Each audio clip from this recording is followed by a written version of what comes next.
అందరూ పాపం చేసి ఉన్నారు. దేవాది దేవుడు ఇచ్చే ఉన్నత మహిమను పోగొట్టుకున్నారు.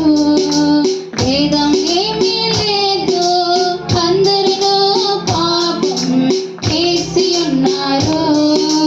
దేవాది దేవుడు ఇచ్చే ఉన్నత మహిమను పోగొట్టుకున్నారు.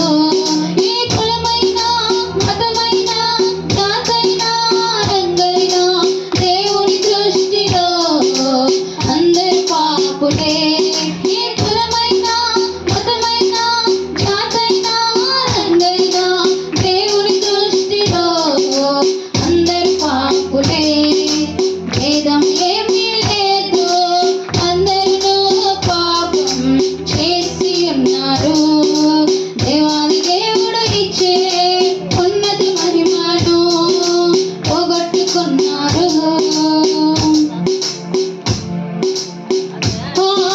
ఆస్తిపాస్తులు ఎన్నున్నా నిత్య రాజ్యం నీకివ్వవు. విద్యార్హతలు ఎన్నున్నా సంతోషాన్ని నీకివ్వవు. సమసిపోయే ఈ లోకము ఆశ్రయాన్ని నీకివ్వదు. కరిగిపోయే ఈ కాలము కలవరాన్ని తీర్చదు. నీవెవరైనా నీకెంతున్నా ఎవరున్నా లేకున్నా యేసు లేకుంటే నీకున్నవన్నీ సున్నా. నీవెవరైనా నీకెంతున్నా ఎవరున్నా లేకున్నా యేసు లేకుంటే నీకున్నవన్నీ సున్నా.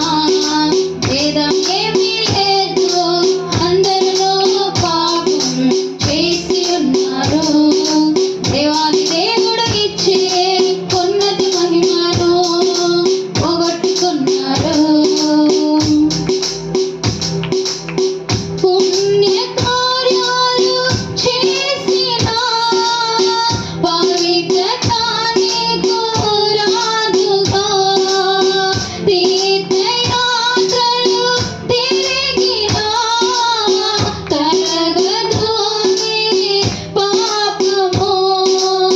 పరమును విరచిన పరిశుద్ధుడేసు రక్తము కాచెను కలువరిలో. కోరి కోరి నిన్ను పిలిచెను, పరమరాజ్యము నీకివ్వగా. నీ స్థితి ఎంతైనా గతి ఎంతైనా వృత్తి ఎంతైనా కృతి ఎంతైనా కలువరి ఆదులే రక్షణ మార్గము. నీ స్థితి ఎంతైనా గతి ఎంతైనా వృత్తి ఎంతైనా కృతి ఎంతైనా కలువరి ఆదులే రక్షణ మార్గము.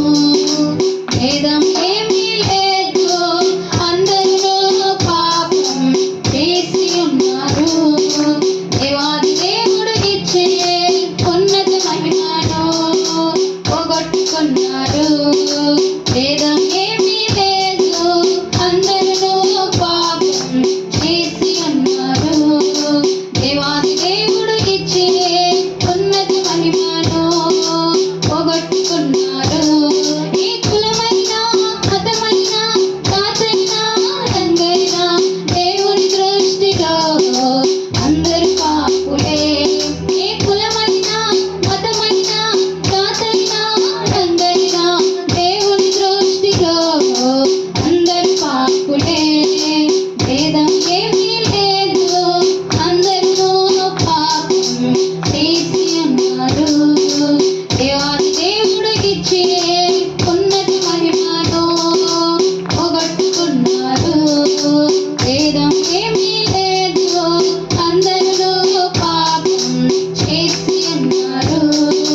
దేవాది దేవుడు ఇచ్చే ఉన్నత మహిమను పోగొట్టుకున్నారు.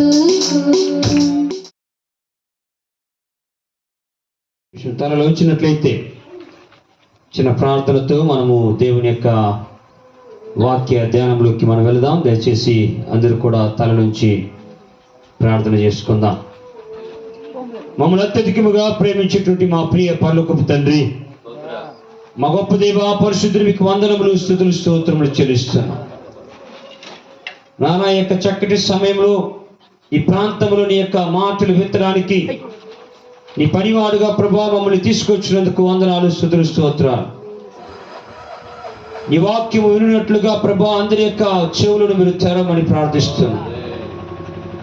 నీ వాక్యానికి శక్తి ఉన్నది, పాపికి మారు మనసును కలుగు చేసేటువంటి శక్తి ఉన్నది, పాపాన్ని ఎదిరించి పోరాడగలిగినటువంటి శక్తి ఉన్నదని మేము నమ్ముచున్నాము నాయన. మరి నీ యొక్క బలిష్టమైనటువంటి మాటలతో మరి మా అందరితో మీరు మాట్లాడమని ప్రార్థన చేస్తున్నాం.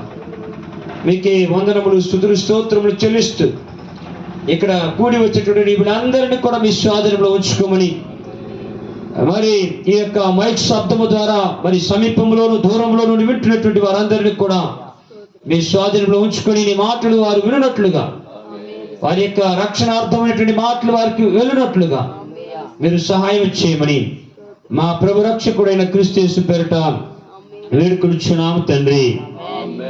ఆమేన్. ఒక చిన్న పాటను పాడిన తర్వాత అందరికీ తెలిసినటువంటి పాట మరి పాడుతూ దేవుని యొక్క వాక్య ధ్యానంలోకి మనం వెళ్దాం. నిన్ను చూడాలని యేసయ్యా, నిన్ను చేరాలని నాకు ఆశయ్యా, నీతో ఉండాలనే కోరిక, నీలా ఉండాలనే తలంపు నా హృదయంలో ఉప్పొంగే నీ జ్ఞానమే, నీ గానమే నా హృదయంలో ఉప్పొంగే నీ జ్ఞానమే, నీ గానమే. నిన్ను చూడాలని యేసయ్యా, నిన్ను చేరాలని నాకు ఆశయ్యా, నీతో ఉండాలనే తలంపు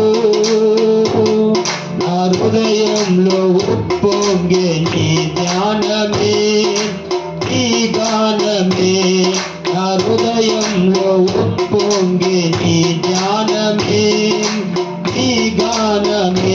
నిన్ను చూడాలని యేసయ్యా,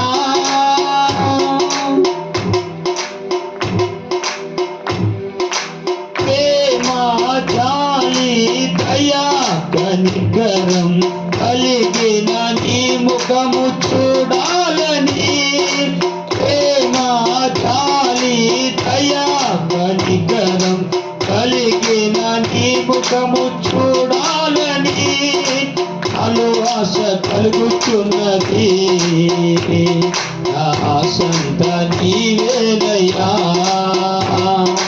నాలో ఆశ కలుగుతున్నది, నా ఆశంతా నీవేనయ్యా.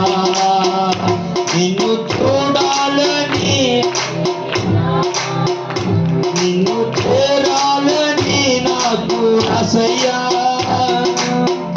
నీతో ఉండాలనే కోరిక, నీలో ఉండాలనే తలంపు నా హృదయంలో ఉప్పొంగే నీ జ్ఞానమే, నీ గానమే నా హృదయంలో ఉప్పొంగే నీ జ్ఞానమే. నిన్ను చూడాలని యేసయ్యా, శాంతం ఓర్పు సమాధానము కలిగిన నీ ముఖము చూడాలని, శాంతం ఓర్పు సమాధానము కలిగిన నీ ముఖము చూడాలని నాలో ఆశ కలుగుతున్నది, నా ఆశంతా నీవేనయ్యా, నాలో ఆశ కలుగుతున్నది, నా ఆశంతా నీవేనయ్యా. నిన్ను చూడాలని ఆశయా, నిన్ను చేరాలని నాకు ఆశయా, నీతో ఉండాలనే కోరిక, నీలా ఉండాలనే తలంపు నా హృదయంలో ఉప్పొంగేనా.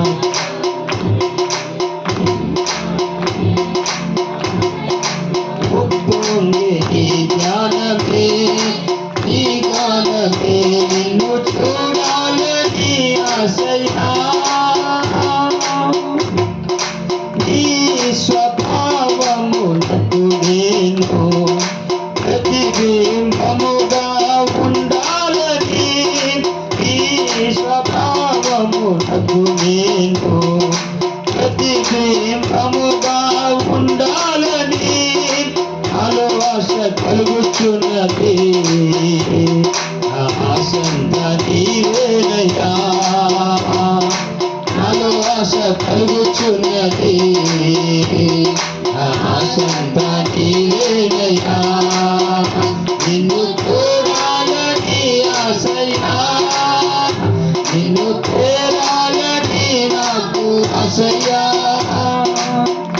నీతో ఉండాలనే కోరిక, నీలా ఉండాలనే తలంపు నా హృదయంలో ఉప్పొంగే నీ జ్ఞానమే, నీ గానమే, నా హృదయంలో ఉప్పొంగే నీ జ్ఞానమే, నీ గానమే, నిన్ను చూడాలని ఆశయా.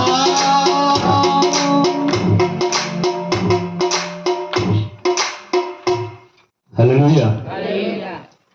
క్రీస్తునందు ప్రియ దేవుని బిళ్ళారా, మనము పాడుకున్నటువంటి ఈ యొక్క పాటలో నిన్ను చూడాలని యేసయ్యా, నిన్ను చేరాలని నాకు ఆశయ, నీతో ఉండాలని కోరిక, నీలో ఉండాలని తలంపు, నా హృదయంలో ఉప్పొంగే నీ ధ్యానమే గానమే.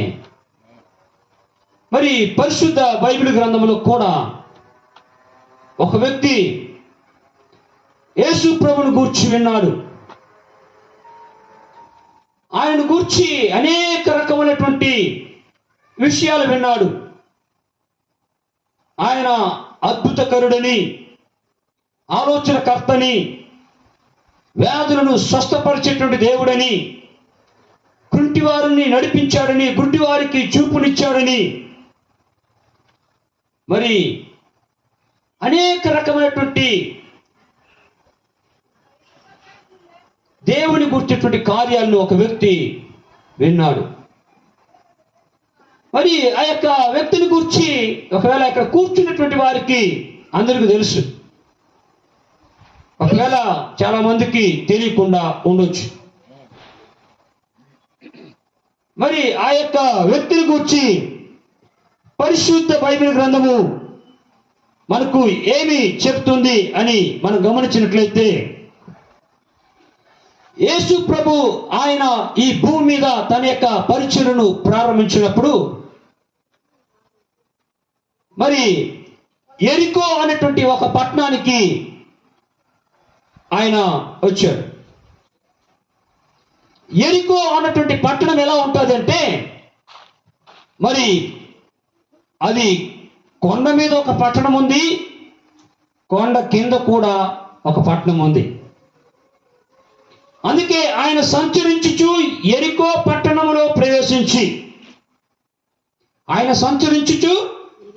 యెరికో పట్టణంలో ప్రవేశించి లూకా రాసిన సువార్త 19వ అధ్యాయము 1వ వాక్యం నుండి 10వ వాక్యం వరకు మనందరికీ తెలిసినటువంటి ఒక కార్యం. దీనిలో నుండి మనం కొన్ని విషయాలు మనము ధ్యానము చేసుకుందాం. ప్రియమైనటువంటి వారులారా, ఆయన సంచరించుచు యెరికో పట్టణంలో ప్రవేశించి దాని గుండా పోవచ్చుండగా, ఇదిగో సుంకపు గుత్తదారుడును ధనవంతుడైన జక్కయ్య అను పేరు గల ఒకడు యేసు ఎవరో అని చూడగోరెను. ప్రియమైనటువంటి వారలారా, యేసు ఎవరో అని చూడగోరెను. ఆయన కూర్చున్నటువంటి ఒక వివరణ ఏమిటి అని మీరు గమనించినట్లయితే, సుంకపు గుత్తదారుడు, ట్యాక్స్ కలెక్టర్, పన్ను వసూలు చేసేటువంటి వాడు మాత్రం కాదు, అనేక మంది పన్ను వసూలు చేసేటువంటి వారికి అతడు అధిపతి. మరి అతనికి ఇంకొక విషయాన్ని గూర్చి కూడా అతని గూర్చి చెప్పబడుతున్నది. అతడు ధనవంతుడు.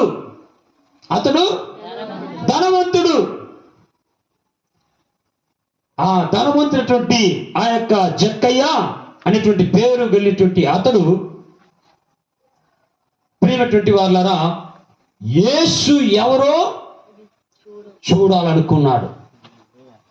యేసు ఎవరో చూడాలనుకున్నాడు. యేసు ఎవరో అని చూడగోరెను. ప్రియమైనటువంటి వారలారా, ఈ లోకంలో యేసు ఎవరు అని తెలుసుకుంటే నీవు ఎవరు అని తెలుసుకుంటావు. యేసు ఎవరని తెలుసుకుంటే నీవు ఎవరని తెలుసుకుంటావు. యేసు ఎవరని నీకు తెలియకపోతే నీవెవరో నీకు తెలియదు. ఎందుకో తెలుసా? యేసు క్రీస్తు ఆయన దేవుడు. ఈ లోకంలో నీవు నేను జన్మించడానికి ఒక ఉద్దేశం ఉంది. నిన్ను నన్ను దేవుడు కలుగు చేయడానికి ఒక ఉద్దేశం ఉంది. There is a purpose. ఒక ఉద్దేశం ఉంది. ఆ ఉద్దేశం ఏమిటి? నీవు నేను కూడా దేవుడు మనల్ని తన యొక్క పోలికలో సృష్టించాడు. తన యొక్క పోలికలో. ఎవరి యొక్క పోలికలో? దేవుని యొక్క పోలికలో. దేవుని యొక్క పోలిక ఏమిటి? పరిశుద్ధత. దేవుని యొక్క పోలిక ఏమి? పరిశుద్ధత. దేవుడు పరిశుద్ధుడు. ఆయన ఎలాంటి లోపము లేదు. పాపము లేనివాడు, పరిశుద్ధుడు. కాబట్టి పరిశుద్ధుడుగా ఉన్నటువంటి దేవుడు ఈ లోకములో ఉన్నటువంటి సమస్తమును కలుగజేశాడు. ఆకాశమును, భూమిని, భూమిలో ఉన్నటువంటి సకల మృగజీవులను,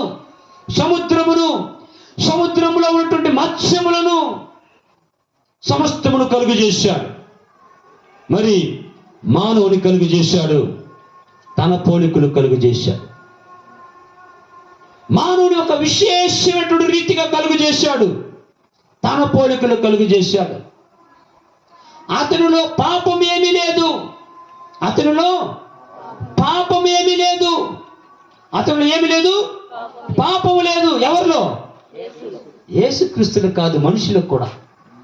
దేవుడు మొట్టమొదటిగా మానవుని కలుగు చేసినప్పుడు అతనిలో ఏమి లేదు, పాపము లేదు. పరిశుద్ధంగా కలుగు చేశాడు. దాన్నే పోలిక అంటారు. మనము పోయి మన స్వరూపమునందు మన పోలిక చొప్పున నరులను చేయుదమన్నాడు. ఆయన యొక్క పోలిక ఏమిటి? పరిశుద్ధత. మీరు మాట్లాడాలి. ఆయన యొక్క పోలిక ఏమిటి? పరిశుద్ధత. మరి ఆ పరిశుద్ధ పోలికలో సృష్టింపబడినటువంటి మానవుడు మరి ఏం జరిగింది సృష్టిలో అని మీరు ఒకసారి గమనించినట్లయితే ఆదికాండము 3వ అధ్యాయము 8వ వాక్యాన్ని ఒకసారి చూద్దాం. ఆదికాండము 3వ అధ్యాయము 8వ వాక్యము. చెల్లపూటను ఆదామును అతని భార్యయు తోటలో సంచరించుచున్న దేవుడైన యెహోవా స్వరమును విని దేవుడైన యెహోవా ఎదుటికి రాకుండా తోట చెట్ల మధ్యను దాగుకొనగా దేవుడైన యెహోవా ఆదామును పిలిచి నీవు ఎక్కడ ఉన్నావనెను. ఏమంట? చల్లని పూటను ఆదామును అతని భార్యయు తోటలో సంచరించుచున్న దేవుడైన యెహోవా స్వరమును విని దేవుడైన యెహోవా ఎదుటికి రాకుండా తోట చెట్ల మధ్యను దాగుకొనగా. మరి దేవుడు ఆదామును హవ్వను దేవుడు సృష్టించినప్పుడు ఎవరి పోలికలు సృష్టించాడు? దేవుని పోలికలు సృష్టించాడు. మరి దేవుని యొక్క పోలికలో ఉన్నటువంటి వారు దేవునితో ఏం చేయాలి? సహవాసము చేయాలి, దేవునితో కూడా మాట్లాడాలి, దేవుని చూసి భయపడకూడదు, దేవునికి సమీపంగా ఉండాలి, దేవుని హత్తుకొని ఉండాలి, దేవునితో బంధము కలిగి ఉండాలి. అయితే ఇక్కడ చల్లని పూట ఆదాము, మొదటి మానవుడైనటువంటి ఆదాము, అతని భార్య అయినటువంటి హవ్వ, వారు ఇద్దరు కూడా దేవుడైనటువంటి యెహోవా యొక్క స్వరమును విని వారు ఏం చేశారు? యెహోవా ఎదుటకు రాకుండా తోట చెట్ల మధ్యలో దాగుకొన్నారు. కారణం ఏమిటి అంటే, దేవుడు ఏదైతే చేయకూడదని చెప్పి ఆజ్ఞాపించారో వాటిని వారు చేశారు. దేవుడు ఏదైతే చేయకూడదన్నాడో వాటిని ఏం చేశారు? చేశారు. దేవుడని చెప్పాడు, తోటలో ఉన్నటువంటి వృక్ష ఫలములన్నిటిని కూడా మీరందరూ ఏం చేయొచ్చు? మీరిద్దరూ నిరభ్యంతరముగా భయం లేకుండా తినొచ్చు. కానీ తోట మధ్యలో మంచి చెడు ఎరిగేటువంటి వృక్ష ఫలమును మీరు తినకూడదు. తినమున మీరు ఏమవుతారు? చచ్చిపోతారు. సావు మీకు వస్తుంది, సావు వస్తుంది అన్నాడు. కానీ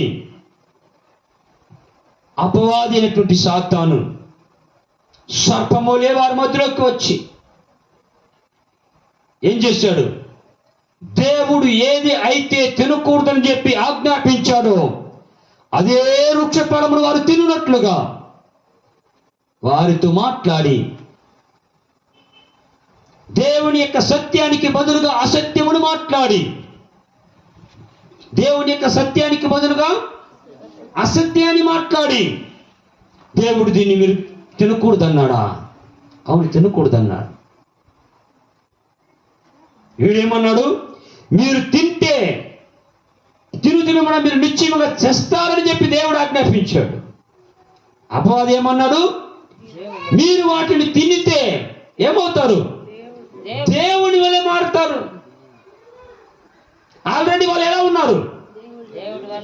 దేవుని యొక్క పోలికలో ఉన్నారు, దేవుని యొక్క స్వరూపంలో ఉన్నారు, పరిశుద్ధులుగా ఉన్నారు. పరిశుద్ధులుగా ఉన్నటువంటి వారిని మీరు ఇది తింటే మారుతారన్నాడు. అయితే సత్యాన్ని విడిచిపెట్టి మొదటి మానవుడైనటువంటి ఆదాము అవ్వ వారిద్దరూ అసత్యం వైపు మళ్ళారు. ఆనాడు మొదలుకొని ఈనాడు వరకు లోకము సత్యమును విడిచిపెట్టి అసత్యం వైపు తిరుగుతూనే ఉన్నది. సత్యానికి ఎదురుగా పోరాడుతూనే ఉన్నారు జనాలు. అపవాది సత్యమునకు బదులుగా అసత్యమును ఇన్పుట్ చేయడానికి నడిపిస్తున్నాడు. కనుక క్రీస్తునందున ప్రియమైనటువంటి దేవుని బిడ్డలారా, మరి దేవుని యొక్క పోలికలో ఉన్నటువంటి వారు, పరిశుద్ధంగా ఉన్నటువంటి వారు, దేవునితో మాట్లాడవలసినటువంటి వారు, దేవునితో సహవాసం కలిగి ఉండాల్సినటువంటి వారు, దేవునితో బంధము కలిగి ఉండాల్సినటువంటి వారు పాపము చేయడము ద్వారా ఇప్పుడు ఏమైపోయారు? చదవండి ఆ యొక్క వాక్యాన్ని. ఇప్పుడు ఏమయ్యారు? వాళ్ళు దేవునికి దూరం అయిపోయారు. దాన్ని మరణం అంటే అర్థం ఏంటో తెలుసా? సపరేషన్. చెప్పండి చూద్దాం. వేరుపరచబడడం, వేరుపరచబడడం, లేకపోతే దూరపరచబడడం, బహిష్కరించబడడం కదా. ఆదాము హవ్వ వారిద్దరు కూడా దేవుని ఎదుట వారు పాపము చేయడం చేత ఇప్పుడు ఏమయ్యారు? దేవునికి దూరం అయిపోయారు. ఎవరికి దూరం అయ్యారు? దేవునికి వారు దూరం అయిపోయారు. దాన్ని మరణము అంటారు. దాన్ని ఏమంటారు? మరణం అంటారు. అందుకే ప్రభు అన్నాడు, మీరు వాటిని తిను దినమున మీరు నిశ్చయముగా చచ్చిపోతారు. కానీ వారు తిన్నారు, చచ్చిపోయారు, ప్రాణంతోనే ఉన్నారు. సావడం అంటే దేవునికి దూరం అయిపోయారు. దాన్ని ఏమంటారంటే ప్రేమటువంటి వాళ్ళరా, స్పిరిచువల్ డెత్ అంటారు. ఆత్మీయమైనటువంటి మరణము, ఆత్మీయమైనటువంటి మరణము. మరి వారి నుండి మనం కూడా వచ్చాం కదా, కనుక మనలో కూడా ఆ యొక్క బీజము ఉన్నది కాబట్టి ఆ యొక్క ఆత్మీయ మరణమును మనం పొందుకున్నటువంటి వారముగా ఉన్నాం. అందుకే ఎఫెసీయులకు రాసిన పత్రిక 2వ అధ్యాయము 1వ వాక్యాన్ని మనం చదివినట్లయితే, మీరు మీ అపరాధముల చేత పాపము చేత మీరు చచ్చిన వారై ఉండగా. మనం ఎలా ఉండమంట? కూర్చొని ఉన్నాం, మాట్లాడుతున్నాం, తింటున్నాం, అని చేస్తున్నాం. కానీ వాక్యం ఏం చెప్తుంది? మీరు మీ అపరాధముల చేత మీ పాపముల చేత మీరు చచ్చిన వారై ఉండగా. పాపము మనల్ని దేవునిలో నుండి మనల్ని దూరం చేస్తుంది. పాపం మనల్ని దేవుడికి మనల్ని వేరుపరుస్తుంది. ఈరోజు ఇక్కడ కూర్చున్నటువంటి అనేక మంది కూడా అలాంటి పరిస్థితుల్లో ఉన్నాం, పాపములో ఉన్నాం. మరి ప్రియమైనటువంటి వారు, అందుకే ఆదాము హవ్వ వారిద్దరు కూడా దేవుని యొక్క స్వరమును విని వెంటనే వారేం చేశారు? దేవుడైన యెహోవా ఎదుటికి రాకుండా వారేం చేశారు? దేవునికి ఎదుట రాకుండా వారు దాక్కున్నారు. అందుకే యోహాను రాసిన సువార్త 3వ అధ్యాయాన్ని ఒకసారి మీరు గమనించినట్లయితే చూడండి. యోహాను రాసిన సువార్త 3వ అధ్యాయం చూడండి. ఇక్కడ ఒకసారి 3వ అధ్యాయము 20వ వాక్యం చదువుకుందాం. దుష్కార్యము చేయు ప్రతివాడును వెలుగును ద్వేషించును, తమ క్రియలు దుష్క్రియలుగా కనబడకుండునట్లు వెలుగునొద్దకు రాడు. ఏమంట? దుష్కార్యము చేయు ప్రతివాడు. దుష్కార్యం అంటే పాపము చేయు ప్రతివాడు వెలుగునొద్దకు రాడు. కారణం ఏమిటంటే తమ క్రియలు ఎట్లుందంట? చెడ్డవిగా ఉన్నవి. ఇంకా చెప్పాలంటే దేవుడి లోకములకు వెలుగై ఉన్నాడు. అయితే ఈ లోకంలోనికి వెలుగు వచ్చెను, కానీ మనుషులు వెలుగును ప్రేమింపక చీకటిని ప్రేమించది. మనుషులు చీకటిని ప్రేమించడానికి కారణమేమి అని మనం గమనిస్తే, తమ క్రియలు చెడ్డమైనందున మనుషులు వెలుగును ప్రేమింపక చీకటిని ప్రేమించది. ఇంకా చెప్పాలంటే దుష్కార్యము చేయు ప్రతివాడును ఏం చేస్తాడంట? తమ దుష్క్రియలు కనబడకుండానట్లు వెలుగునొద్దకు రాడు. సత్యవర్తనుడైతే తమ క్రియలు దేవుని మూలముగా చేయబడి ఉన్నవని ప్రత్యక్షపరచబడినట్లు వెలుగునొద్దకు వచ్చును. ఈరోజు వెలుగైనటువంటి యేసుక్రీస్తు వద్దకు ఎవరైతే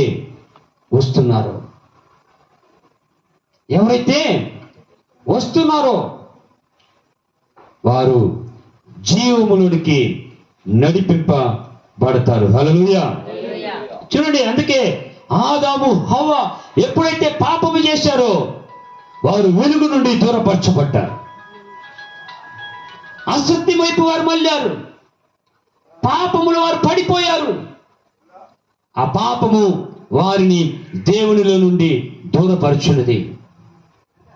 మరి వారిలో నుండి వచ్చిన వాళ్ళమే కదా మనమందరం కూడా. ఈరోజు ఒక వ్యక్తి పాపం చేస్తున్నాడంటే దానికి కారణమేమి? మనలో పాపము అనేటువంటి బీజము ఉన్నది. అందుకే పాపము భయంకరమైనది. ఆజ్ఞాతిక్రమము పాపము. పాపము చేయి ప్రతి వారును దేవుని యొక్క ఆజ్ఞను అతిక్రమించును. ఇప్పుడు ఈ లోకంలో చిన్నవారు మొదలుకొని పెద్దవారు వరకు కూడా పాపంలో ఉన్నామన్న దానికి ఎలాంటి సందేహం లేదు. ఒకరోజు అలాగే యేసు ప్రభు బోధిస్తుంటే కొంతమంది సద్దుకైలు, పరిసయ్యులు, మరి ధర్మశాస్త్ర ఉపదేశకులు వీరందరూ కూడా ఒక ఆమెను పెట్టుకున్నారు. ఆమె వ్యభిచారం చేసిందంట. ఆమె ఏం చేసిందంట? వ్యభిచారం చేసిందని ఆయన దగ్గరకు తీసుకొచ్చి, అయ్యా, మోసే ధర్మశాస్త్ర ప్రకారం ఎవరైనా ఇలాంటి పని చేస్తే ఏం చేయాలి? రాళ్ళతో కొట్టి చంపాలి. మీరేం చెప్తారు? కొట్టు అంటే ఆయనలో ప్రేమ లేదంటారు. కొట్టకూడదంటే ధర్మశాస్త్రాన్ని ఈయన అతిక్రమిస్తున్నాడు అంటారు. మరి మన దేవుడైనటువంటి యేసుక్రీస్తు ఆయన వారిని చూసి అడిగినటువంటి ఒక మాట ఏమిటంటే, మీలో పాపము లేనివాడు ఎవరైనా ఉంటే మీరేం చేయండి? రాయి వేయండి. దాని తర్వాత ఆయన వంగి రాస్తూనే ఉన్నాడు. మళ్ళీ అక్కడ ఆ అధ్యాయంలో మీరు కింద గమనించినట్లయితే బాల్యము మొదలుకొని పెద్దవారి వరకు వారు ఒకరు వెనుక ఒకరు ఏమైపోయారంట? వెళ్ళిపోయారు. అందుకే క్రీస్తునందు నా ప్రియ దేవుని బిడ్డలారా, ఏ భేదము లేదు. అందరూ పాపము చేసి దేవుడు అనుగ్రహించి మహిమను పొందలేకపోతున్నారు. ఏ భేదము లేదు. అందరూ పాపము చేసి దేవుడు అనుగ్రహించి మహిమను పొందలేకపోతున్నారు. రోమిలికి రాసిన పత్రిక 3:23 వాక్యంలో అందరూ పాపము చేసినటువంటి వారమే. మరి ఇక్కడ జక్కయ్య యొక్క విషయానికి వస్తే ఏం జరిగింది? యేసు ప్రభు ఎరికో పట్టణము గుండా ఆయన వెలుచుండగా జక్కయ్య యొక్క హృదయంలో ఏం కలిగింది? ఆశ వచ్చింది. యేసు ఎవరో నేను చూడాలి, యేసు ఎవరో నేను చూడాలనేటువంటి ఆశ కలిగింది. నిన్ను చూడాలని ఆశయ్యా, నిన్ను చేరుకోవాలని ఆశ. విన్నాడు యేసు ప్రభుని గూర్చి, హృదయంలో ఆశ కలిగింది. కానీ అక్కడ మీరు గమనించినట్లయితే ఆ ఆశను మీరు గమనిస్తే ఏం జరుగుతుంది? దాని తర్వాత పరిగెత్తి వెళ్ళాడు. జనము గుంపులుగా ఉన్నారు.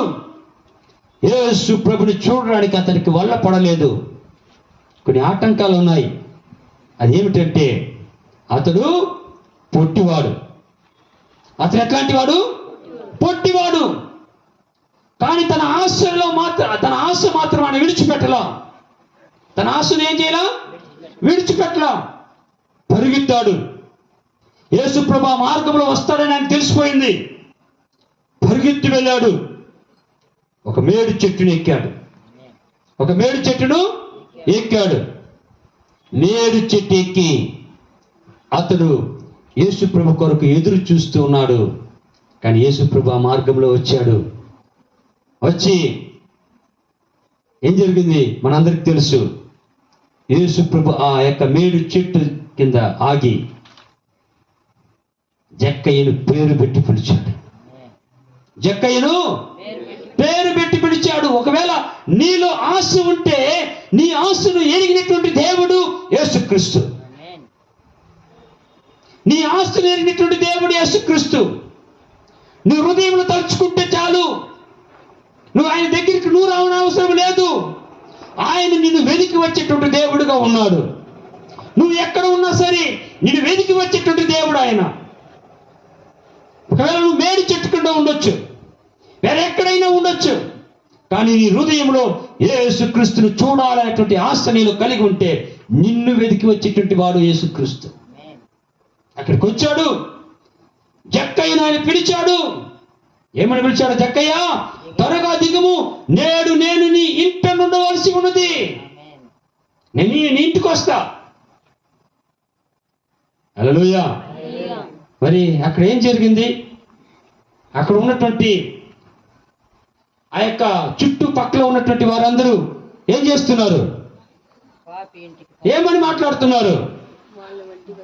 పాపి అనేటువంటి ఈ యొక్క మనుషుని యొక్క ఇంటికి ఆయన వెళ్తున్నాడే. పాపి అనేటువంటి మనిషి ఇంటికి ఇతను వెళ్తున్నాడే. చాలా మంది అనుకుంటారు అట్లే. ఏమని? తమ్మును పరిశుద్ధులుగా, నీతిమంతులుగా అనుకుంటున్నారు. రోమిలకు రాసిన పత్రిక 3వ అధ్యాయము 10వ వాక్యాన్ని మనం చదివినట్లయితే, ఒకసారి చదువుదాం. రోమిలకు రాసిన పత్రిక 3వ అధ్యాయము 10వ వాక్యం చూడండి. ఇందును గూర్చి వ్రాయబడినదేమనగా, నీతిమంతుడు లేడు, ఒక్కడును లేడు, గ్రహించువాడెవడును లేడు, దేవుని వెదుకువాడెవడును లేడు. దేవుని వెదుకువాడు ఎవడును లేడు. అందరూ త్రోవ తప్పి ఏకముగా పనికి మారిన వారైరి, మేలు చేయువాడు లేడు, ఒక్కడైనను లేడు. దాని తర్వాత ఇంకా చాలా విషయాలు అక్కడ రాయబడి ఉంది. వాళ్ళ గొంతుక తెరచిన సమాధి, వారి నాలుక మోసం చేస్తుంది, వారి యొక్క పెదవుల కింద సర్ప విషయం ఉన్నది, వారి నోటి నిండా శపించుటయు పగయ ఉన్నది, రక్తము చిందించుటకు వారి యొక్క పాదములు పరిగెత్తుచున్నవి, నాశనమును కష్టమును వారి యొక్క మార్గంలో ఉన్నవి, శాంతి మార్గము వారు ఎరుగరు. శాంతి మార్గాన్ని వారు ఎరుగరు. నీతిమంతులు ఒక్కడు కూడా లేదు. యొక్క వ్యభిచారి స్త్రీని పట్టుకున్నప్పుడు తమను తాము నీతిమంతులు అనుకొని యేసు ప్రభు దగ్గరికి వచ్చారు. యేసు ప్రభు చెప్పినటువంటి తీర్పులో మీరు గమనిస్తే అక్కడ చిన్నవారి మొదలుకొని పెద్దవారి వరకు ఒకరి వెనుక ఒకరు వారు వెళ్ళిపోయారు. అంటే ఈ లోకంలో నీతిమంతులు ఒక్కడును లేదు. అందరూ కూడా పాపము చేసినటువంటి వారే. నా ప్రియ దేవుని బిడ్డలారా, పాపము మనిషిని దేవునికి దూరము చేస్తుంది. పాపము దేవునిలో నుండి మనల్ని వేరుపరుస్తుంది. పాపము సంఘములోను సమాజములోను మనల్ని వేరుపరుస్తుంది. అయితే పాపిని ప్రేమించేటువంటి దేవుడు యేసుక్రీస్తు. పాపిని ప్రేమించేటువంటి దేవుడు యేసుక్రీస్తు. యేసుక్రీస్తు నీ ఇంటికి వస్తే, యేసుక్రీస్తు నీ కుటుంబానికి వస్తే, యేసుక్రీస్తు నీ దగ్గరికి వస్తే నీ జీవితంలో ఒక గొప్ప మార్పును మనము చూడగలుగుతాం. హల్లెలూయా. అవును నా ప్రియ దేవుని బిడ్డలారా, జక్కయ్య యొక్క జీవితంలో ఒక గొప్ప మార్పు జరిగినది. జక్కయ్య యొక్క జీవితంలో ఒక గొప్ప మార్పు జరిగినది. వాళ్ళు ఏమనుకున్నారు? అక్కడ ఉన్నటువంటి ప్రజలు, పాపి అయినటువంటి ఈ యొక్క మనిషి ఇంటికి యేసుక్రీస్తు వెళుతున్నాడే. వారు ఏమనుకున్నారు? తమ యొక్క దృష్టిలో తమ్మును నీతిమంతులు అనుకొని, తమ్మును పరిశుద్ధులు అనుకొని వారు ఎదుటి వాడిని తీర్పు తీరుస్తున్నాడు. అతడు పాపి అని. కానీ యొక్క దేవుని యొక్క తీర్పు ఎలా ఉంటుందో తెలుసా? దేవుడు తన యొక్క పరిశుద్ధత అన్నటువంటి కొలతతో కొలుస్తాడు. ఆ యొక్క పరిశుద్ధత అన్నటువంటి కొలతలో కొలిచినప్పుడు ఈ లోకంలో ఎవరు కూడా నీతిమంతులు లేదు. ఎవరు కూడా నీతిమంతులు లేదు. ఇక్కడ అనుకుంటాం, నేను పర్వాలేదు, నాకంటే అబ్రహాం పాస్టర్ గారు అనుకుంటాడు, నేను బ్రదర్ కంటే నేను పర్వాలేదు, కొద్దిగా పర్వాలేదు. ఆయన కంటే ఇంకొక వ్యక్తి అనుకుంటారు, నేను పర్వాలేదు. మనము ఒకరితో ఒకరు మనం పోల్చుకుంటాం. దాన్ని బట్టి మనకేమవుతుంది? వీళ్ళకంటే నేను అనుకుంటాం. కానీ దేవుడు అలా కొలవడు. ఆయన యొక్క తీర్పు అలా ఉండదు. తన యొక్క పరిశుద్ధతతో కొలుస్తాడు. ఆ పరిశుద్ధత ఏమి? దేవుని యొక్క పోలిక. దేవుని యొక్క పోలిక. మరి దేవుని యొక్క పోలికను మానవుడు ఎక్కడ కోల్పోయాడు? ఏదేను వనములో దేవునికి విరుద్ధముగా పాపము చేసినప్పుడు. ఎప్పుడైతే దేవునికి అవిధేయత చూపించాడో అప్పుడే దేవుని యొక్క పోలికను కోల్పోయాడు. అందుకే ఆ యొక్క 5వ అధ్యాయములో హవ్వ అంటున్నది, నేను ఏం చేశాను? మనుషుని పోలికలో నేను ఒక కుమారుని కన్నా. దేవుడు ఎలా కన్నాడు మనల్ని? దేవుడు ఎలా సృష్టించాడు? తన పోలికను సృష్టించాడు. కానీ అవ్వ అంటున్నది, మనుషుని పోలికతో నేను ఒక కుమారుని కన్నాను. అక్కడే అయిపోయింది. ఇంకా దేవుని పోలికను కోల్పోయినటువంటి వారుగా మన ఇప్పుడు ఎవరి పోలిక ఉంది? మనకి పాపపు పోలిక. మనుషుని యొక్క పోలికలో మనం ఉన్నాం. అయితే ఆ పోలికలో ఉన్నటువంటి మనము పాపంలో ఉన్నాం. మరి పాపంలో ఉన్నటువంటి మనల్ని గురించి బైబిల్ ఏమంటున్నది? అదే రోమిలకు రాసిన పత్రిక 6వ అధ్యాయము 23వ వాక్యం. 6వ అధ్యాయము. ఏలయనగా పాపము వలన వచ్చు జీతము మరణము. అయితే దేవుని కృపావరము మన ప్రభువైన యేసుక్రీస్తునందు నిత్య జీవము. జక్కయ్య దేన్ని వెదికాడు? యేసుక్రీస్తుని వెదికాడు. ఎవరిని వెదికాడు? యేసుక్రీస్తుని వెదికాడు. ఒకవేళ అతను మనుషుని చేత అతను పాపి అని పిలువబడవచ్చు. ఈ సమాజం అతని పాపి అనేటువంటి ఒక ముద్ర అతనికి వేయవచ్చు. తనలో కూడా తనకు తానుగానే అతను పాపి అనేటువంటి ఒక భావజాలం అతనిలో ఉండొచ్చు. అయితే అతడు పాపాన్ని తీసివేసేటువంటి యేసుని వెతికాడు. పాపములో నుండి పరిశుద్ధపరిచేటువంటి యేసుక్రీస్తుని వెతికాడు. రోమిలకు రాసిన పత్రికలు మనం గమనించాం 3వ అధ్యాయంలో ఆయనను వెతుకువారు ఒక్కరు లేదు. అయితే జక్కయ్య మీరు గమనించినట్లయితే యేసు ప్రభుని అతడు వెతికాడు. ఆయన ఎలాంటి వాడో చూడడానికి ఇష్టపడ్డాడు. యేసు ఎలాంటి వాడో చూడాలని ఆశపడ్డాడు. మరి మేడు చెట్టు ఎక్కాడు. చూడవళ్ళకపోయినను కూడా ఏం చేయాల? విడిచిపెట్టల. తన ప్రయత్నం మాత్రం చేస్తూనే ఉన్నాడు. మరి యేసుక్రీస్తు ఆయన ఎదుకొచ్చాడు. తన పేరు పెట్టి పిలిచాడు. ఒకవేళ ఈ రాత్రి సమయంలో మీరు ఎక్కడున్నా సరే మీ పేరు పెట్టి పిలిచేటువంటి దేవుడిగా ఉన్నాడు. ఓ బాబు, లేకపోతే ఓ ఇమ్మానియేలు, ఓ సురేష్, ఏదో ఒక పేరు ఏదైనా నీకు ఉండొచ్చు. నువ్వు ఎక్కడున్నావో సరే నీ పేరు పెట్టి పిలిచేటువంటి వాడు యేసుక్రీస్తు.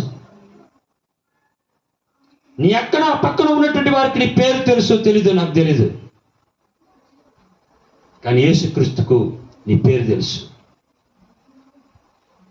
పేరు పెట్టి పిలిచినవాడు. అందుకే యెర్మీయాతో ఆయన అంటాడు కదా, గమనించండి. యెర్మీయా గ్రంథము 1వ అధ్యాయము ఒకసారి మనం చూద్దాం. యెర్మీయా గ్రంథము 1వ అధ్యాయము 4వ వాక్యం చదవండి. యెహోవా వాక్కు నాకు ప్రత్యక్షమై ఇలాగ సెలవిచ్చును. గర్భములో నేను నిన్ను రూపింపక మునిపే నిన్నెరిగి తిని. జక్కయ్య ఎప్పుడు ఎరిగాడు? మేడు చెట్టు ఎక్కినప్పుడు కాదు. ఎప్పుడు ఎరిగాడు? తల్లి గర్భములో రూపింపబడక మునిపే నేను నిన్ను ఎరిగి తిని. నీవు గర్భము నుండి బయలుపడక మునిపే నేను నిన్ను ప్రతిష్ఠించుతుని. జనములకు ప్రవక్తగా నిన్ను నియమించుతుని. హల్లెలూయా. ఒకవేళ నీ పేరు ఏమి పెట్టాలి అన్నది నీ తల్లిదండ్రులకు తెలియకుండా ఉండొచ్చు. వారు ఏదో చేసి నీకు ఒక పేరు పెట్టిండొచ్చు. కానీ దేవుడు నీ పేరును ముందెరిగిన వాడు. నీ తల్లి గర్భములో నువ్వు రూపింపబడక మునిపే, నువ్వు మొత్తగా ఉన్నప్పుడే. 139వ కీర్తనలో నేను పిండమున యుండగా నీ కన్నులు నన్ను చూచెను. ఇంకా నాకు కన్ను, ముక్కు, చెవి, నోరు ఏది కూడా రాలా. అప్పుడే దేవుని యొక్క కన్నులు నేను ఇలా ఉంటానని ఆయన చూసి. దేవుడికి తెలుసు నిన్ను గూర్చి. జక్కయ్యను గూర్చి దేవుడికి తెలుసు. ఆయన ఎలాంటి వాడని తెలుసు. అందుకే ఈయన అతన్ని వెతుకుతూ వచ్చాడు, వెతకడానికి ఇష్టపడ్డాడు. కానీ యేసు ప్రభువే అతన్ని వెతికి వచ్చాడు. ఈ లూకా రాసిన సువార్తను మీరు గమనిస్తే, లూకా రాసిన సువార్త 19వ అధ్యాయము 10వ వాక్యము ఏమున్నది అని మీరు గమనిస్తే, నశించిన దానిని వెతికి రక్షించుటకు మనిషి కుమారుడు ఈ లోకంలోనికి వచ్చాడు. వెతకడము, రక్షించడం. మాట్లాడాలి. వెతకడము, రక్షించడం. లూకా రాసిన సువార్త 1వ అధ్యాయం నుండి 19వ అధ్యాయము 10వ వాక్యము వరకు యేసు ప్రభు వెతికాడు. యేసు ప్రభు వెతికాడు. యేసు ప్రభు ఏం చేశాడు? వెతికాడు. అందుకే కొన్ని ఉపమానములు కూడా చెప్పాడు. ఒక వ్యక్తికి 100 గొర్రెలు ఉంది. ఎన్ని గొర్రెలు? 100 గొర్రెలు ఉన్నాయి. మరి 100 గొర్రెలో ఒక గొర్రె ఏమైపోయింది? తప్పిపోయింది. ఆ కాపురు ఏం చేస్తాడు? దాన్ని 99 గొర్రెలను విడిచిపెట్టి తప్పిపోయినటువంటి ఒక్క గొర్రెను వెతుకుతూ వెళ్ళాడు. మరి అది దొరికిన తర్వాత అతడు ఏం చేశాడు? తన ఇరుగు పొరుగు వారితో సంతోషిస్తాడు. అలాగే ఒక పాపి మారు మనుష్య నిమిత్తమై పరలోక రాజ్యములో అధిక సంతోషం కలుగు. ఒక పాపి మారు మనుష్య నిమిత్తమై పరలోక రాజ్యంలో అధిక సంతోషము కలుగును. దేవుడు ఈ రాత్రి మన దగ్గర ఏమి ఎదురు చూస్తున్నాడంటే మారు మనసును ఎదురు చూస్తున్నాడు. రిపెంటెన్స్, మారు మనసును ఎదురు చూస్తున్నాడు. మరి అలాగే ఒక ఆమెకు ఎన్ని వెండి నాణ్యాలు ఉన్నాయి? 10 వెండి నాణ్యాలు ఉన్నాయి. దానిలో ఏమైపోయింది? ఒకటి తప్పిపోయింది. ఆమె ఏం చేసిందంట? ఇల్లంతా ఊడ్చి, ఏం చేసింది? ఇల్లంతా ఊడ్చి మరి దాన్ని కనుగొన్న తర్వాత ఆమె మళ్ళీ తమ ఇరుగు పొరుగు వారితో ఏమవుతుంది? సంతోషిస్తూ, అమ్మా ఇదేమైపోయింది? దారిపోయింది, మళ్ళీ నాకు దొరికింది. హల్లెలూయా. మరి అలాగే మీరు గమనించినట్లయితే దాని కింద ఉన్నటువంటి భాగాన్ని గమనిస్తే, ఒక తండ్రికి 2 కుమారులు ఉన్నారు. ఒక తండ్రికి 2 కుమారులు. ఏడు గమనించండి. ఒకటి చిన్న కుమారుడు ఏం చేశాడు? చిన్న కుమారుడు ఏం చేశాడు? తన తండ్రి దగ్గర తన ఆస్తిని, తన వాటాను అడిగాడు. దాని తర్వాత దాన్ని పోగు చేసుకున్నాడు. ఒకరోజు అయిపోదు కదా, ఇది నా యొక్క ఆస్తి, ఎవరైనా తీసుకుంటారా అని చెప్పి మళ్ళీ దాన్ని పోగు చేసుకుని డబ్బంతా కలెక్ట్ చేసుకుని ఏం చేశాడు? దూరదేశానికి వెళ్ళాడు. దూరదేశానికి వెళ్ళి వేశ్యలతో దుర్వ్యాపారం చేశాడట. ఏం చేశాడు? వేశ్యలతో దుర్వ్యాపారం చేశాడు. దుర్వ్యాపారం చేసి ఆ దేశంలో ఈ డబ్బంతా ఖజానా ఖాళీ అయిన తర్వాత ఆ దేశంలో ఏమొచ్చింది? కరువు వచ్చింది. కరువు వచ్చిన తర్వాత డబ్బు లేదు, ఆకలికి చచ్చిపోతున్నాడు. ఒక యజమాని దగ్గరికి వెళ్ళాడు. అయ్యా, నేను ఏదైనా పని చేస్తా, కడుపు నింపుకోవాలి, అయ్యా ఆకలిగా ఉంది. అట్లయితే పోయి పందులను మేపు. అప్పుడు పందులు కూడా ఆహారం దొరకట్లేదు. ఇతను ఏమనుకున్నాడు? పందులు తినేటువంటి పొట్టు, ఒక పందులు తినడానికి ఏదైనా మనం తినేటట్లు ఆహారాలు కూడా పెట్టుండొచ్చు కదా, సోళం కానీ మళ్ళీ జొన్న కానీ ఏదో పెట్టుంటారు మనుషులు తినేటట్లుగా. దీన్ని తిని ఆయన కడుపు నింపుకోవాలనుకున్నాడు. ఎవడు? చిన్న కుమారుడు. మరి ఏం జరిగింది? ఆ యజమాని దానికి అనుమతి ఇవ్వలేదు. అప్పుడు అనుకున్నాడు, బైబిల్ రాయబడి ఉన్నది, అతనికి బుద్ధి వచ్చిన తర్వాత, ఈ లోకంలో అనేక మంది బుద్ధి లేనప్పుడు ఏం చేస్తారు? లోకానుసారంగా జీవిస్తారు, విచ్చలవిడిగా జీవిస్తారు, పాపములో జీవిస్తారు, దేవుడికి విరుద్ధముగా జీవిస్తారు. దేవుడు ఏదైతే చేయకూడదు అంటారో దాన్ని చేస్తారు. ఎప్పుడు? బుద్ధి లేనప్పుడు. చిన్న కుమారుడు కూడా అదే చేశాడు. అయితే అతనికి బుద్ధి వచ్చినప్పుడు అతను అంటున్నాడు, నేను లేచి, ఇంతవరకు అతను ఏమయ్యాడు? పడిపోయి ఉన్నాడు. హల్లెలూయా. ఏమయ్యాడు? పడిపోయాడు. పాపములో పడిపోయాడు. పాపములో పడిపోయి ఉన్నటువంటి చిన్న కుమారుడు అంటున్నాడు, నేను లేచి. ఈరోజు అనేక మంది ఒకవేళ పాపములో పడి ఉండొచ్చు, నువ్వు సమస్యలో పడి ఉండొచ్చు, నువ్వు ఇక్కట్లో ఇబ్బందులు పడి ఉండొచ్చు. నువ్వు చేయాల్సినటువంటి పని ఏమిటంటే నువ్వు లేచి, నువ్వేం చేయాలి? లేచి బుద్ధి రావాలి. నువ్వు ఏదైతే చేసావో, తప్పు చేసావో దాన్ని గ్రహించాలి. నేను దేవునికి విరుద్ధముగా పాపము చేసి ఉన్నాను అని గ్రహించాలి. అందుకే అది అంటున్నాడు, నా తండ్రి ఇంట అనేక మంది కూలి వానరకు సమృద్ధి అయినటువంటి ఆహారం ఉన్నది. నేనైతే ఇక్కడ ఆకలికి చచ్చిపోతున్నా. అనేక మంది కూలి వారికి సమృద్ధి అయిన ఆహారం ఉంది నా తండ్రి దగ్గర. నేనైతే ఇక్కడ ఆకలికి చచ్చిపోతున్నా. ఒకవేళ పాపం చేసి దేవుడికి దూరం అయిపోయి ఇంకా నువ్వు కూడా అలాంటి పరిస్థితుల్లో ఉన్నారేమో, కానీ దేవుడు పిలుస్తున్నాడు, జక్కయ్య త్వరగా రా, జక్కయ్య త్వరగా రా, నేను నీ ఇంట ఉండవలసి ఉన్నది. ఏదైతే నువ్వు కోల్పోయావో దాన్ని ఇవ్వవలసి ఉన్నది. ఏ పరిశుద్ధత అయితే నువ్వు కోల్పోయావో, ఎక్కడైతే నేను నాకు దూరం అయిపోయావో, మరలా ఆ రిలేషన్షిప్, ఆ బంధాన్ని కలుపుకోవడానికి ఇష్టపడుతున్నాడు దేవుడు. హల్లెలూయా. మన దేవుడు, నువ్వు పడిపోయి ఉన్నావా? నిన్ను అలాగే విడిచిపెట్టేటువంటి దేవుడు కాదు యేసుక్రీస్తు. నిన్ను వెతికి వచ్చేటువంటి వాడు యేసుక్రీస్తు. నీ ఎందుకు వచ్చేటువంటి వాడు యేసుక్రీస్తు. నిన్ను పిలిచేటువంటి వాడు యేసుక్రీస్తు. నీ పేరు పెట్టి పిలిచేటువంటి వాడు యేసుక్రీస్తు. నీ తల్లి గర్భములు రూపింపబడక మునిపే నిన్ను ఎరిగిన వాడు యేసుక్రీస్తు. కనుక నీవు ఆయన ఎద్దుకు రావడానికి ఈ రాత్రి ఇష్టపడితే ఆయన అంటున్నాడు, నా ప్రియ కుమారుడా, నా కుమార్తె, నా ఎద్దుకురా. నేను నీ ఇంట ఉండవలసి ఉన్నది. నేను నీ ఇంట ఉండవలసి ఉన్నది. ఆ యొక్క చిన్న కుమారుడు కూడా మీరు గమనించినట్లయితే తన తండ్రి అక్కడ ఆయన మాట్లాడుతున్నాడు, నా తండ్రి ఇంట అనేక మంది కూలివాండకు సమృద్ధి అయినటువంటి ఆహారము ఉన్నది. నేను లేచి నా తండ్రి ఎద్దుకు వెళ్ళి, తండ్రి, నేను పరలోక రాజ్యములకు విరుద్ధముగాను, నేను నీకు విరుద్ధముగాను పాపము చేస్తేనే నీ కుమారుడు అనిపించుకోవడానికి నేను యోగ్యుడు కాను.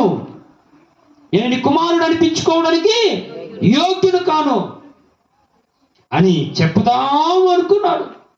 రెపెంటెన్స్, మారు మనసు అనేది ఎక్కడ జరగాలి? లోపల జరగాలి. ఆల్రెడీ ఆయనకి జరిగిపోయింది. ఇంతవరకు అతను పాపినే, దుర్వ్యాపారం చేశాడు, వేశ్యలతో సాంగత్యం చేశాడు, తన ఆస్తిని పోగొట్టుకున్నాడు. ఇక నా జీవితం అంతే ఏమనుకున్నాడు. కరువు కాటకాలు తాను చంపేస్తున్నది. కానీ అప్పుడు ఏదో ఒక పరిస్థితి అతనికి ఒక అనుకూలమైనటువంటి పరిస్థితిగా మారింది. యేసుక్రీస్తు వద్దకు రావడానికి, దేవుని ఎదుకు రావడానికి ఆ పరిస్థితి అతని యొక్క జీవితంలో ఒక మార్పును తీసుకొచ్చింది. బుద్ధి వచ్చింది.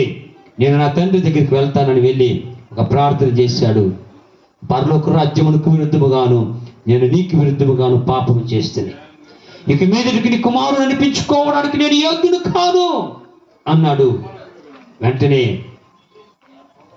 తండ్రి దగ్గరికి వెళుతున్నాడు. తండ్రి దూరం నుండి అతన్ని చూసి పరిగెత్తి కౌగిలించుకొని ముద్దు పెట్టుకొని తనకి ప్రశస్తమైనటువంటి వస్త్రమును ధరింపజేయమని తన కూలి వాళ్ళకి చెప్పాడు.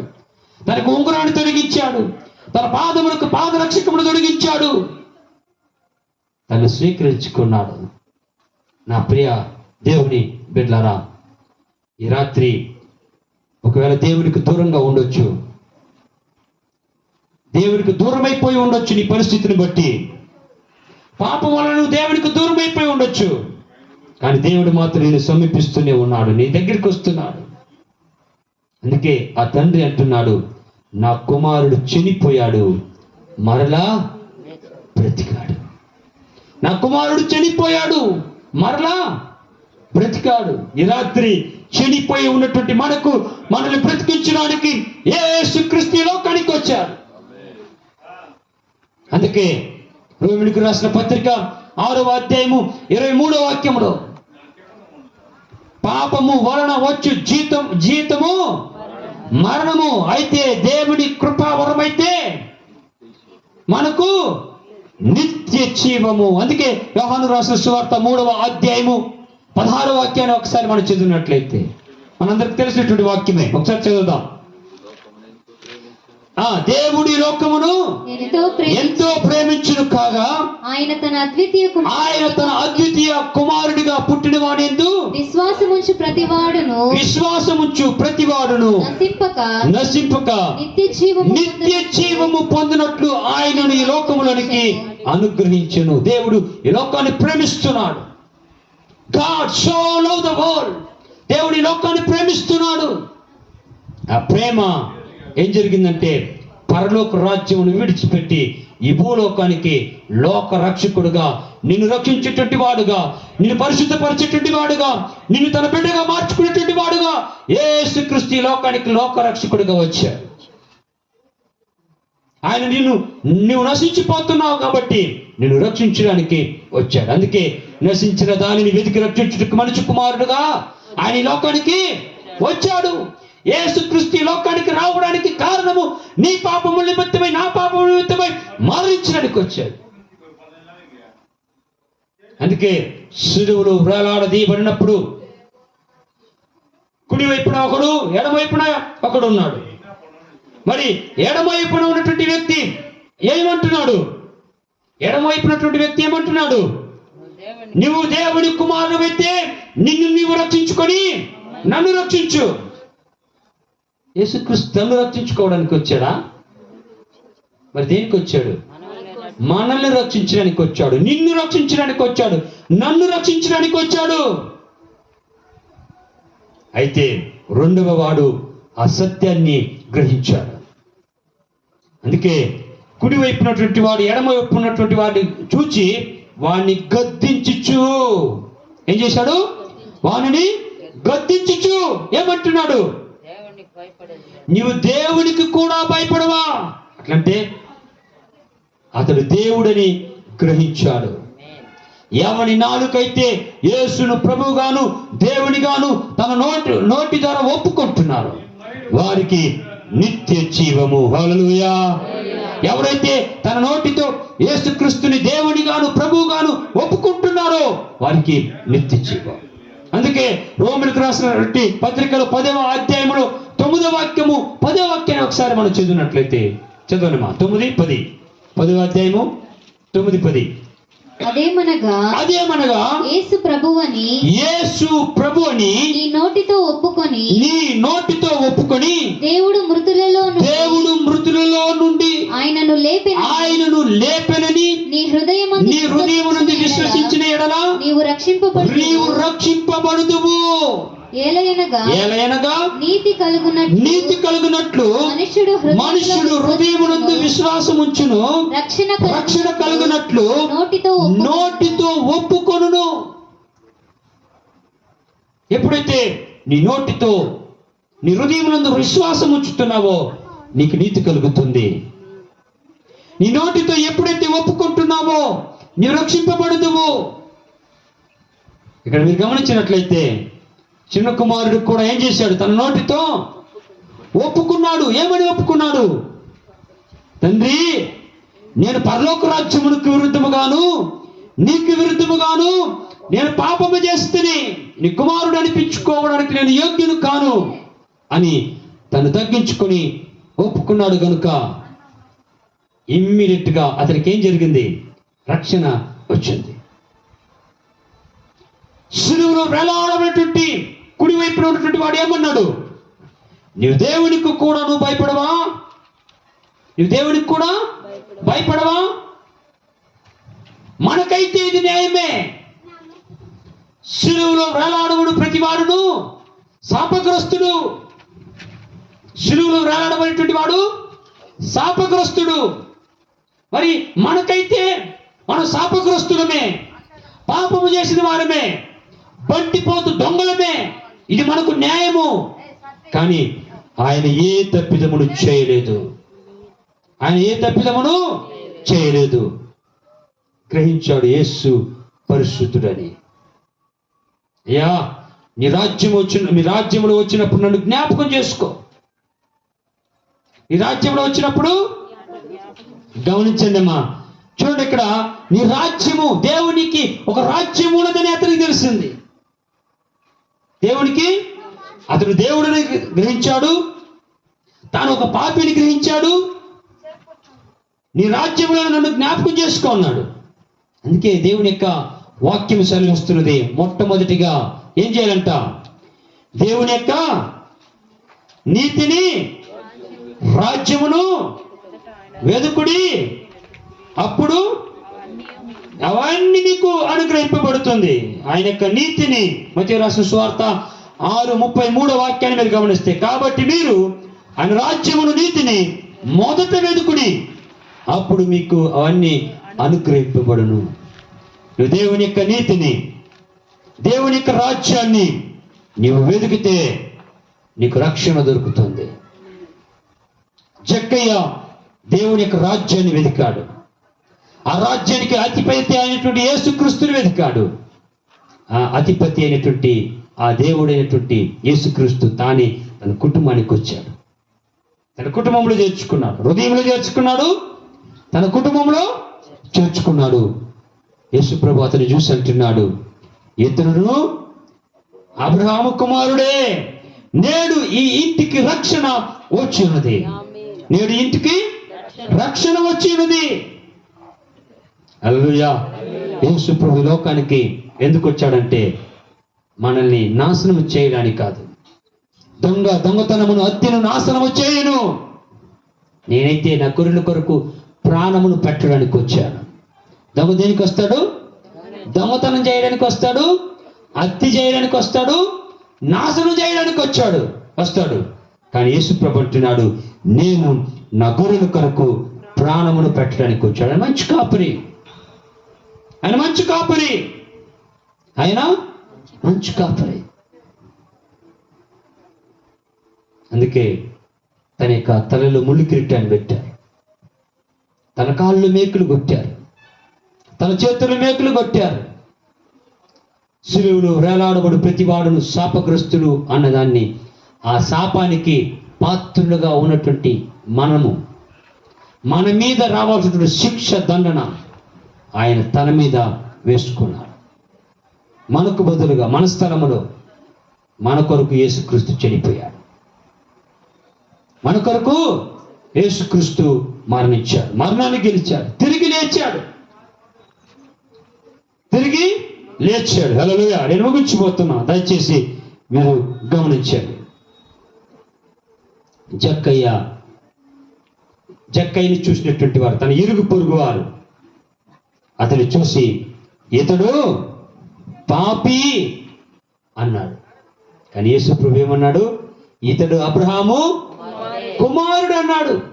ఒకవేళ నీ చుట్టూ ఉన్నటువంటి వారు నిన్ను హేళన చేయొచ్చు, నిన్ను పరిహాసం చేయొచ్చు, పలు రకాలుగా నిన్ను మాట్లాడొచ్చు. కానీ నువ్వు యేసుని వెతికి వచ్చితే నిన్ను చూసి ఆయన అంటాడు, నీవు నా కుమార్తెవే, నీవు నా కుమారుడివి, నీవు నా యొక్క బిడ్డ.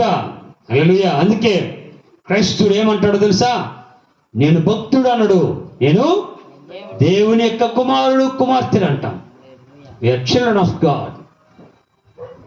భక్తునికి బిడ్డలకి వ్యత్యాసం ఉంది. భక్తుడు పూజ చేసుకుని వెళ్ళిపోతాడు, మొక్కుకుంటూ వెళ్ళిపోతాడు, అంతే. బిడ్డ రిలేషన్షిప్ కలిగి ఉంటాడు, బంధుత్వం కలిగి ఉంటాడు, సహవాసం కలిగి ఉంటాడు. దేవుడు నీ దగ్గర ఎదురు చూసేది నీవు ఆయనతో కూడా సహవాసం కలిగి ఉండాలి. నీవు ఆయనతో సహవాసం కలిగి ఉండాలి. నీవు ఆయనను సేవించాలి, నీవు ఆయనను పూజించాలి, నీవు ఆయన యొక్క కుమారుడుగా, కుమార్తెగా ఉండాలి. ఇదిదా దేవుడు నీ దగ్గర ఎదురు చూసేటువంటి కార్యం. యేసు ప్రభువుని కూడా ఏమన్నారో తెలుసా? జక్కయ్య లాంటి ఇంటికి ఆయన వెళితే, ఇతడు ఏం చేస్తున్నాడు? పాపుల యొక్క ఇంటికి వెళ్తున్నాడు. మరి పాపులతో సహవాసము చేస్తున్నాడు. మరి ఇతడు తినుతూ త్రాగుతూ ఉన్నాడు అని చెప్పి ఆయనను ఏం చేశారు? అతను హేళన పరిహాసం చేశాడు, హేళన పరిహాసము చేశాడు. కానీ యేసు ప్రభు దేనికి వచ్చాడు అంటే ఆయన తన ప్రజల వారి పాపముల నుండి రక్షించడానికి వచ్చాడు. ఆయన తన ప్రజల వారి పాపముల నుండి రక్షించడానికి వచ్చాడు. పాపులు రక్షించుటకు యేసుక్రీస్తు లోకమునికి వచ్చెను. పాపులను రక్షించడానికి.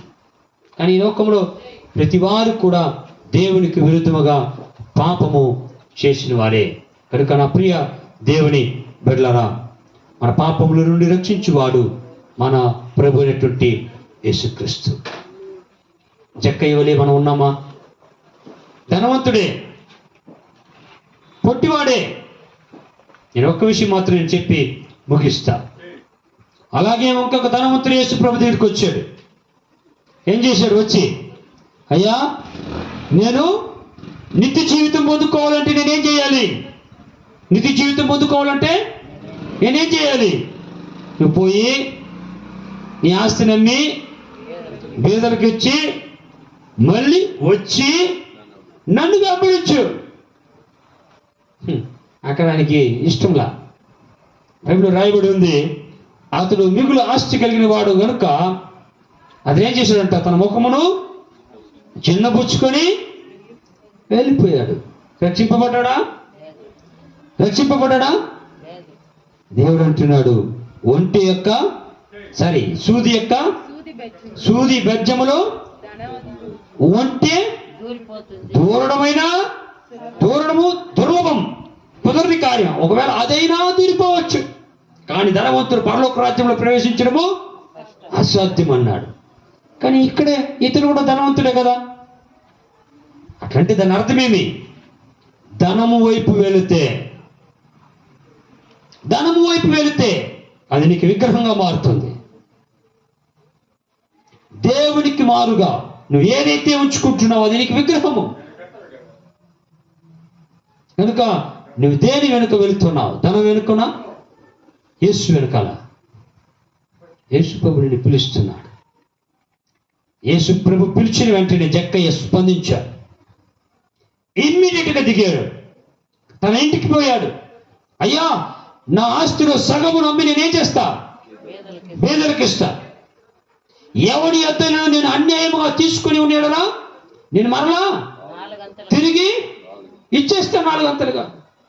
ఏమొచ్చింది ఆయన యొక్క హృదయంలో? మారు మనసు వచ్చింది. పండగ ఎప్పుడు జరుగుతుంది? పరలోక రాజ్యంలో మారు మనసు వచ్చినప్పుడు. ఈ రాత్రి దేవుడు మన దగ్గర ఎదురు చూసేటువంటి కార్యము మారు మనసు, రిపెంటెన్స్. కనుక నా ప్రియ దేవుని బిడ్డలారా, జక్కయ్య వలె మన హృదయంలో మార్పు మనం నొందాం, మార్పును పొందుకుందాం. మరి ఇంకొక ధనవంతుడు వచ్చాడు. అతను మిగులు ఆస్తి కలిగిన వాడే, కానీ ఆస్తిని దాన్ని చూస్తూ తిరిగి వెళ్ళిపోయాడు. వచ్చేటువంటి వ్యక్తి యొక్క మనోభావాన్ని దేవునికి తెలుసు, అంతరంగము దేవునికి తెలుసు.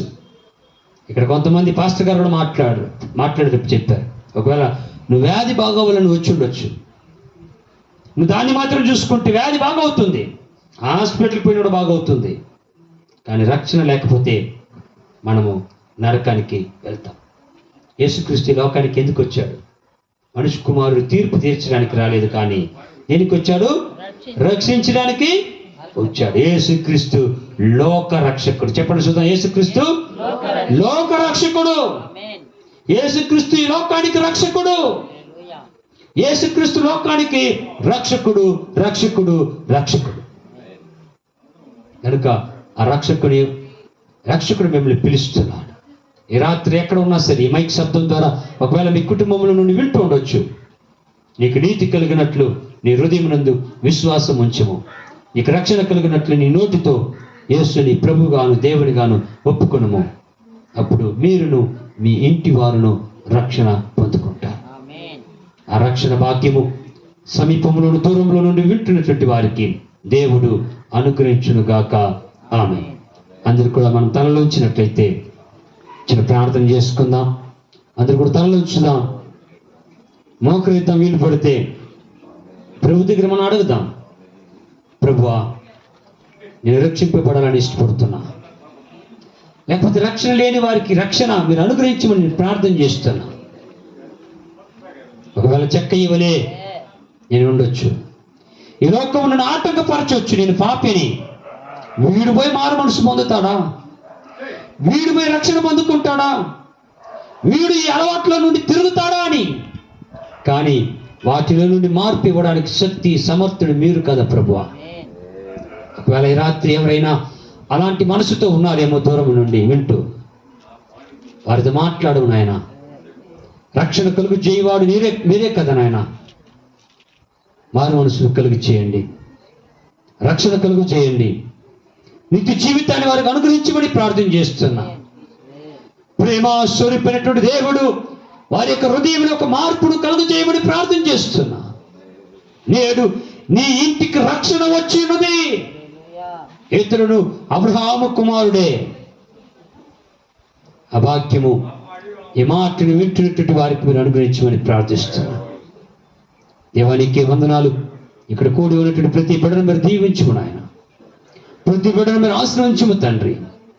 ఈ సువార్త కూడిక ఈ యొక్క గ్రామ ప్రజలకు దీవెనకరముగా, ఈ మాటల సమీపంలో దూరంలో నుండి వింటున్నటువంటి వారికి దీవెనకరంగా, వారు నిత్య జీవమును పొందుకున్నట్లుగా, నీ రాజ్య నివాసులుగా చేరినట్లుగా మీరు చేయమని ప్రార్థన చేస్తున్నాం.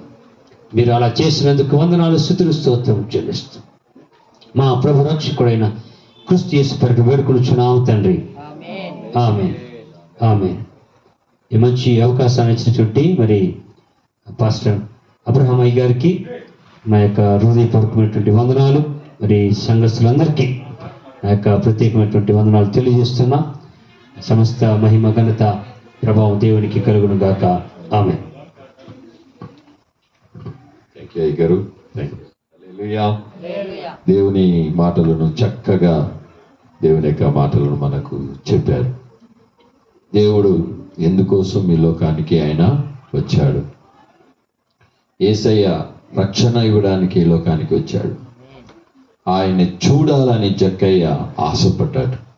ఆయన ఎవరో అని చూడడానికి ఆశపడ్డాడు. కాబట్టి ఈరోజు నువ్వు దేవుణ్ణి చూడాలని నువ్వు ఆశ రావాలా? ఈరోజు రక్షణను గురించి దేవుడు మనిషిని తన పోలికగా మార్చాడని, పాపము లేనివాడుగా దేవుడు సృష్టించాడు మనిషిని.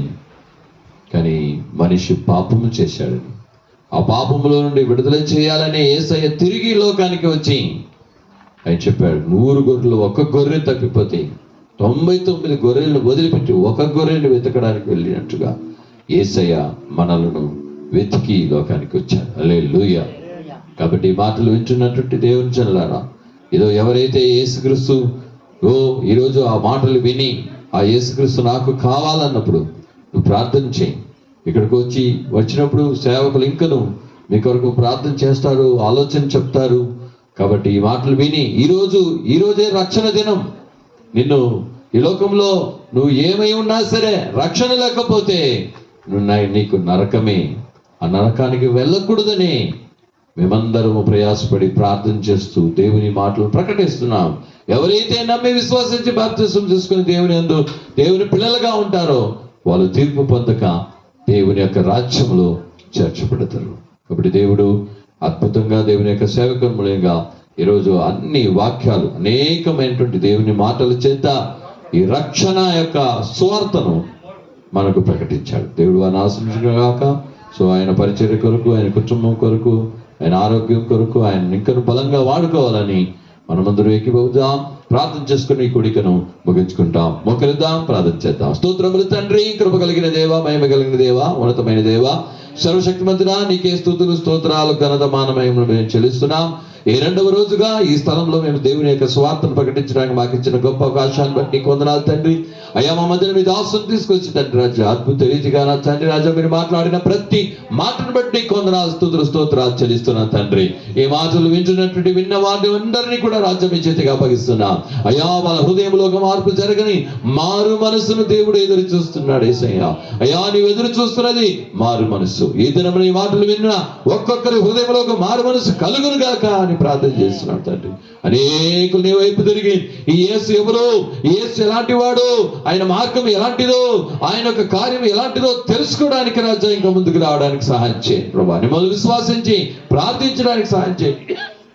ఎవరైతే మాటలు విని ఆ యేసు నాకు కావాలా, అని రాజా తమ హృదయంలో అయ్యా విశ్వాసించుతున్నారు తండ్రి రాజా. రాజుల పత్రిక 10వ అధ్యాయం 9-10 మీరు చదివిన ప్రకారంగా రాజా, అవును తండ్రి రాజు, హృదయమందు విశ్వాసించిన ఎడలా, అవును తండ్రి రాజా, హృదయమందుని విశ్వాసించడానికి తండ్రి సహాయం చేయండి. ఈ దినమున రాజా కూడిచిన ఒక్కొక్కరిని కూడా మీరు దీవించండి అయా. స్తోత్రము తండ్రి, మాటలు విన్నా విడలను దీవించండి. ఏదో మేము విత్తనము విత్తి ఉన్నాం, ప్రార్థన చేసి మేము సువార్త చెప్పడం మా వంతు యేసయ్యా, క్రియ జరిగించడం మీ వంతు యేసయ్యా. నిశ్చయముగా మేము ఈ రోజు విత్తన విత్తనములు ఫలించి నూరింతలుగా వస్తాయని మేము విశ్వాసపు కార్యాలను ప్రకటించి వెళ్తున్నాం యేసయ్యా. అవుతాను, నీ కష్టం తోడే ఉండి నడిపించండి, బలపరచండి, ఆశించండి. ఇంకా 30 తారీఖు జరిగేటువంటి సువార్త కూడికలు అన్నింటినీ కూడా మీరు దీవెనకరంగా మార్చండి. ఈ రోజు మాకు ఆ వాతావరణాన్ని అనుకూలపరిచేసినందుకు, అవును తన కరెంట్ మాకు అనుకూలపరిచేసినందుకు కోటి స్తోత్రం చెల్లిస్తున్నాం. సమస్త మీ చేతికి అప్పగిస్తున్నా తండ్రి అయ్యా. అలాగిన తండ్రి ఈ కుడికి జరగడానికి రాజా, విశేషంగా జగన్ సరైన బీలమ మార్త మరియు కారుణ్య నక్షత్రం కుటుంబాన్ని దీవించండి, వారిని వారు కలిగిన సమస్తాన్ని ఆశీర్వదించండి. అవును తండ్రి రాజా, ఈ 2 రోజుల యొక్క ఈ సువార్త కుడికి నిమిత్తముగా నా తండ్రి ఆ కుటుంబాన్ని మీరు దీవించమని అనుకుంటున్నాం తండ్రి.